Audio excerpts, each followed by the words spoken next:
La venue de Dieu sur terre est en quelque sorte la répétition générale de son retour à la fin des temps.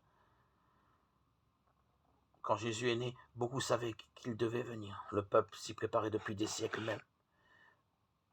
Mais c'est long des siècles. On savait qu'il devait naître à Bethléem, qu'il devait être un descendant du roi David. Et avec la venue des anges, des mages, on a même plus ou moins la date de sa venue. Mais ça n'intéresse personne, ou plutôt si, Hérode, pour se débarrasser de lui.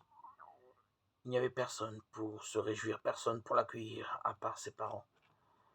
Les anges sont obligés d'aller chercher quelques bergers qui sont dans le coin pour qu'il y ait au moins quelques-uns pour se rendre compte de ce qui se passe. Eh bien, ce flop de la venue du Messie au milieu de nous voici, que nous avons aujourd'hui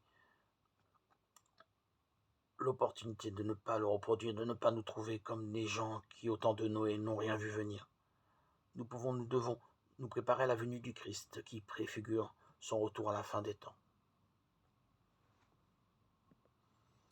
C'est le temps de la répétition générale, du bac blanc, de notre préparation à la rencontre de Dieu. Bien, se préparer, que faut-il faire? Sans grande surprise, faire ce que Dieu nous demande.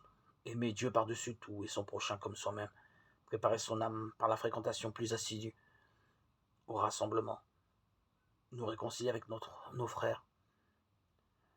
Faire place nette dans notre vie intérieure. Méditer la parole de Dieu. Passer du temps dans la lecture de la Bible. Prier avec persévérance. Et pour l'amour du prochain, faire le ménage là aussi. Reprendre contact avec ceux que l'on a oubliés. Se réconcilier avec ceux qui sont fâchés. Donner à ceux qui sont dans le besoin. Se préoccuper des autres. Cela ne sert à rien de s'exciter chaque fois que quelqu'un prévoit la fin du monde.